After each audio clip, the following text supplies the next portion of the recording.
La Biblia, mantenida pura en todos los tiempos.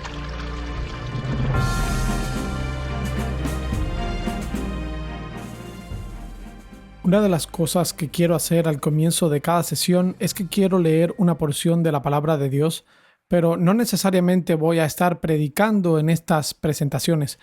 Esto va a ser enseñanza, pero yo soy un predicador. Como dijo Cristian, nosotros no pertenecemos a las Torres de Marfil de la academia. Yo soy pastor de una iglesia local y predico todos los domingos expositivamente y a lo largo de la palabra de Dios. Y esa es parte de la razón por la que comencé a cuestionar el texto crítico moderno, porque cada semana tenía que ir y leer el texto y leer la traducción y exponerlo, y me preguntaba, ¿por qué se abandonó el texto tradicional? ¿Y qué es la palabra de Dios? Y si no sé cuál es la palabra de Dios, ¿cómo puedo hablarle a mi pueblo con confianza acerca de quién es Dios? ¿Qué significa creer en Él? ¿Qué significa seguirlo y serle obediente?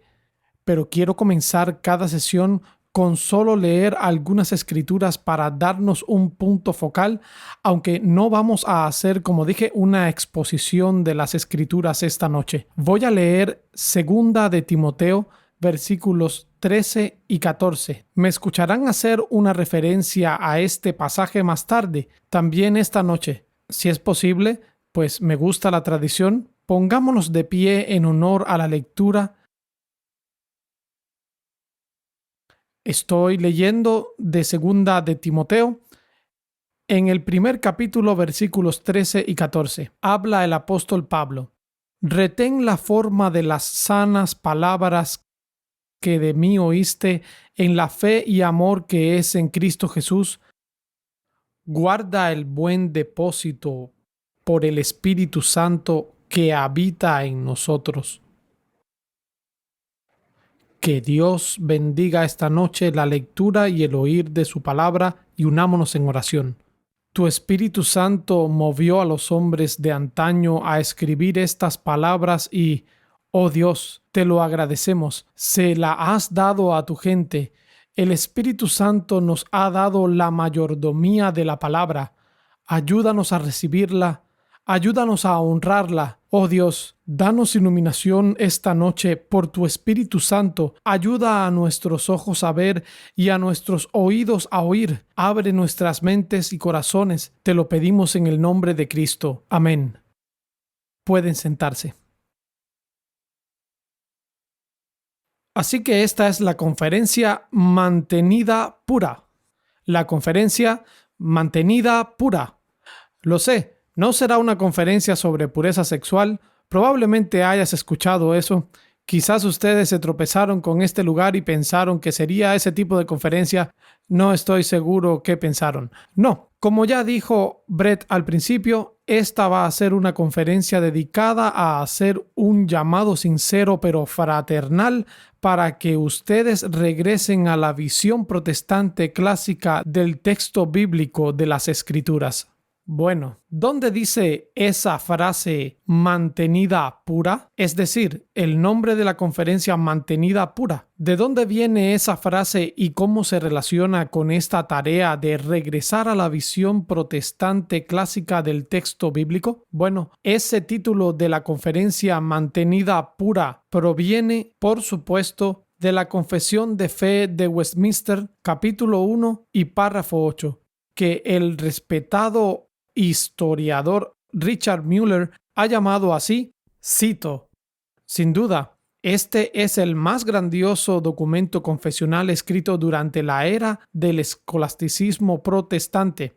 La confesión comienza en su capítulo inicial hablando sobre la doctrina de las Escrituras, es decir, sobre bibliología. ¿Por qué? Porque la doctrina de las Escrituras es fundamental para todo lo demás que viene detrás. Si nos equivocamos en esta doctrina, nos equivocaremos en todo lo demás. La doctrina religiosa comienza con la epistemología religiosa. La doctrina cristiana comienza con la epistemología cristiana. Y la epistemología es esa gran palabra elegante que se usa para describir la doctrina del conocimiento. ¿Cómo sabemos lo que es o no verdad? ¿Cómo sabemos cuándo rechazar la fe falsa para así también rechazar la práctica falsa? Debemos conocer la palabra de Dios. La fe bíblica comienza con la epistemología bíblica. Seguramente todos los niños que han asistido a la escuela dominical o escuela bíblica de vacaciones han cantado Jesús me ama a mí, yo lo sé porque la Biblia lo dice así. No es porque la creación me lo dice así, no es porque mi razón me lo dice así, no es porque mis experiencias me lo dicen así, no porque la tradición me lo dice así, sino porque la Biblia me lo dice así. Es por eso que la Confesión de Fe de Westminster y sus confesiones hijas como la Segunda Confesión de Fe Bautista de Londres de 1689, es por eso que estas confesiones protestantes reformadas clásicas comienzan con la doctrina de las Escrituras. Así que el mejor lugar por donde podemos comenzar es por el principio. Es un muy buen lugar para comenzar. Tenemos que comenzar por la doctrina de las Escrituras. ¿Y qué es lo que dice la Confesión de Fe de Westminster? En el capítulo 1, párrafo 8, esto es lo que dice. En el Antiguo Testamento en hebreo, que era el idioma del pueblo de Dios en la antigüedad, y el Nuevo Testamento en griego, que en el tiempo en que fue escrito era el idioma más general conocido entre las naciones, siendo inspirados inmediatamente por Dios y mantenidos puros a lo largo de todos los tiempos por su especial cuidado y providencia, son por lo tanto auténticos de tal forma que en toda controversia religiosa, la Iglesia debe recurrir a ellos como autoridad determinante. Pero debido a que estos idiomas originales no son conocidos por todo el pueblo de Dios, que tiene derecho a las Escrituras e interés en las mismas, y se le manda leerlas y escudriñarlas en el temor de Dios, han de traducirse a la lengua común de toda nación a la que sean llevadas, para que, morando abundantemente la palabra de Dios en todos, puedan adorarle de manera aceptable y para que, por la paciencia y consolación de las Escrituras, tengan esperanza. Ese es el capítulo 1, párrafo 8. Note 3 cosas acerca de lo que esos grandes maestros, los redactores de la confesión, los teólogos de Westminster, 3 cosas que están enseñando. En primer lugar, enseñaron que la Biblia está inspirada inmediatamente en los idiomas originales del hebreo para el Antiguo Testamento y el griego para el Nuevo Testamento. La inspiración inmediata es en los idiomas bíblicos en hebreo y en griego. En segundo lugar, enseñaron que la Biblia ha sido preservada providencialmente. Esta ha sido, por su singular cuidado y providencia, mantenida pura en todas las edades. En tercer lugar, enseñaron que la Biblia debe ser traducida fielmente a partir del texto inspirado. Esas 3 cosas son muy importantes. La Confesión de Fe de Westminster, capítulo 1, párrafo 8, refleja lo que podríamos llamar el punto de vista antiguo o clásico ortodoxo protestante de la Biblia. El punto de vista protestante tradicional sostenía que Dios había inspirado inmediatamente su palabra y además que Dios había preservado fielmente su palabra. Los protestantes ortodoxos de generaciones atrás podían leer y estudiar esta palabra preservada en las ediciones impresas de la era de la Reforma en el texto tradicional hebreo masorético y en el Textus Receptus, o también llamado el texto recibido del Nuevo Testamento griego. Y pudieron con confianza leer, predicar y enseñar a partir de esos textos en el idioma original y de traducciones fieles que se habían hecho a partir de este texto preservado, el cual usaron en el ministerio para el pueblo de Dios. Este punto de vista dominó entre la mayoría de los protestantes hasta finales del siglo XIX. Este punto de vista comenzó a debilitarse en el siglo XVIII o quizás un poco antes, con el surgimiento de lo que se llamó la Ilustración. La Ilustración, la era de la razón, el escepticismo del racionalismo en contra de lo sobrenatural. La Biblia fue vista simplemente como un libro humano. Tenía que ser explicado puramente en términos naturalistas, no en términos sobrenaturalistas.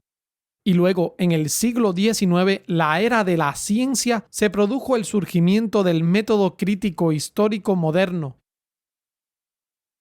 Con estos desarrollos se produjo un nuevo enfoque del texto de las Escrituras que sugería que las Escrituras no se habían mantenido puras en todas las épocas, sino que se habían corrompido y que ahora los eruditos modernos necesitaban remendar el texto para restaurar el original perdido.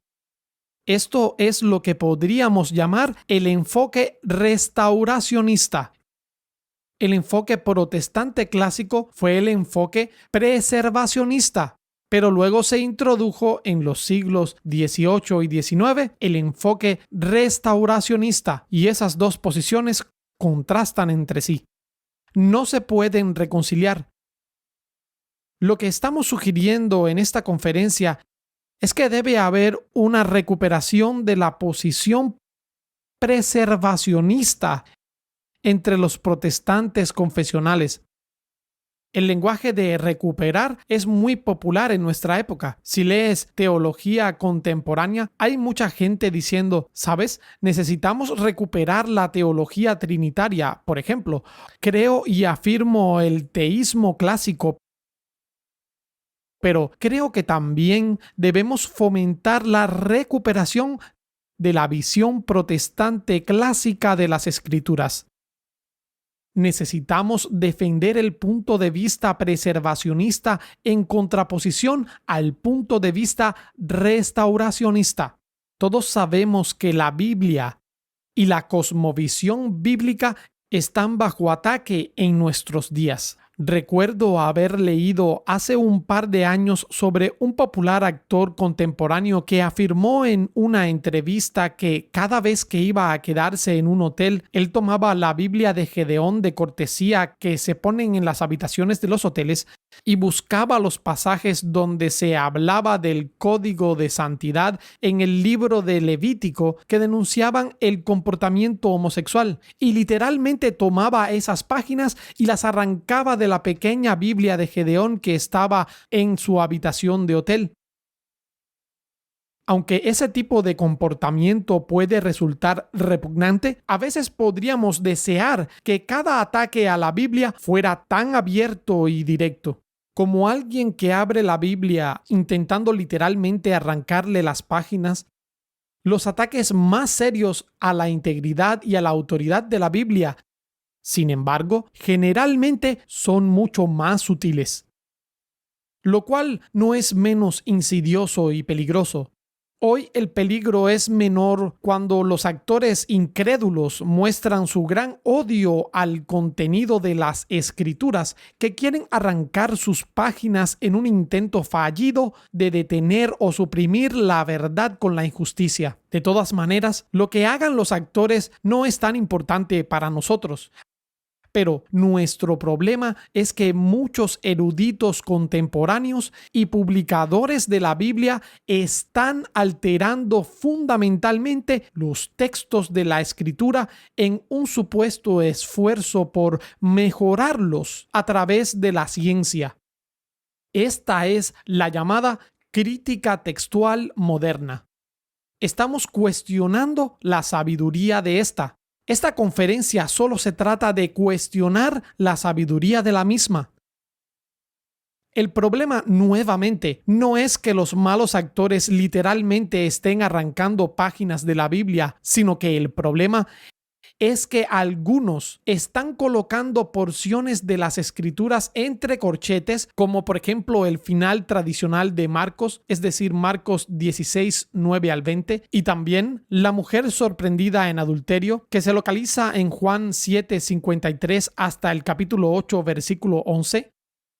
Y también están relegando versos a las notas al pie de página, como la doxología de la oración del Señor en Mateo capítulo 6, versículo 13b, y también la confesión del eunuco etíope en Hechos 8:37.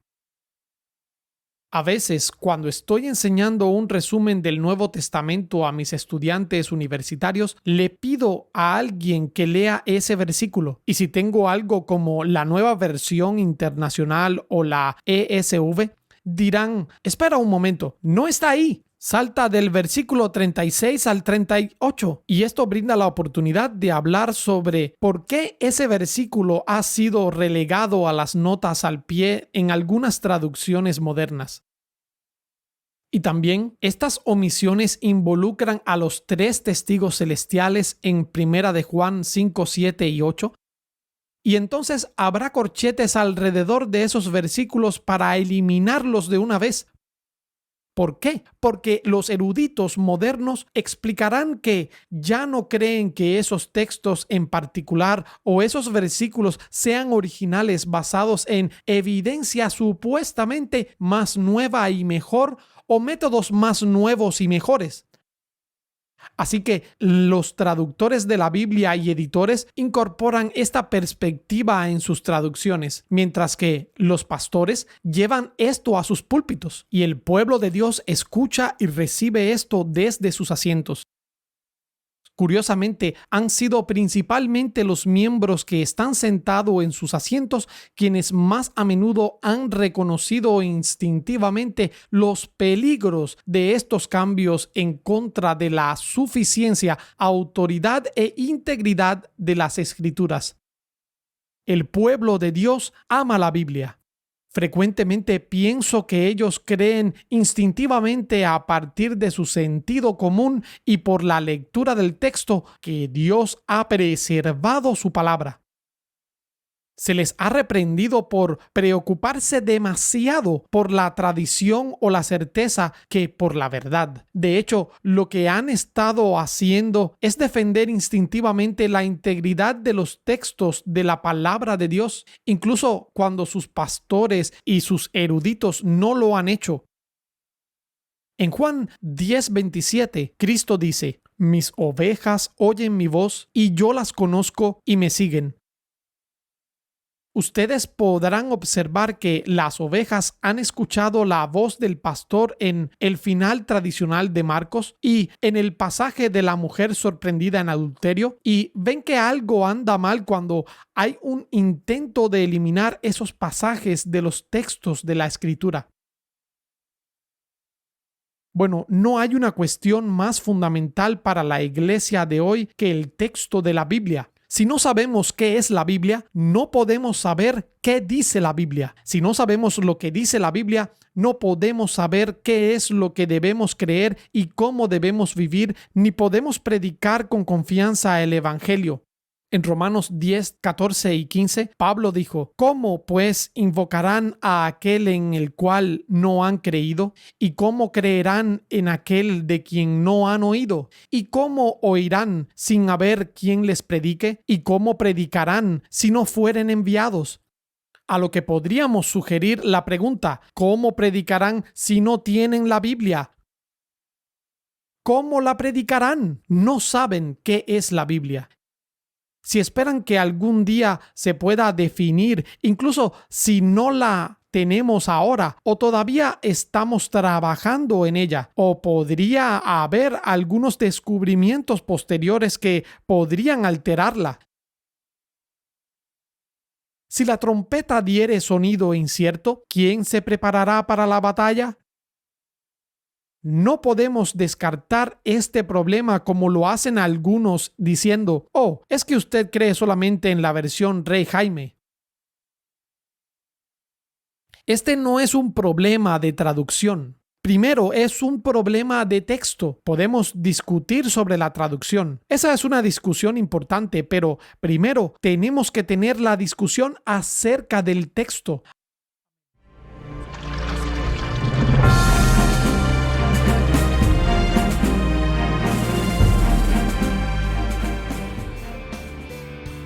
Déjame saber tu opinión en la caja de comentarios. Si te ha gustado mi video, dale a me gusta y suscríbete a mi canal. Y recuerda lo que dijo nuestro Señor Jesucristo: el cielo y la tierra pasarán, pero mis palabras no pasarán. Que Dios te bendiga.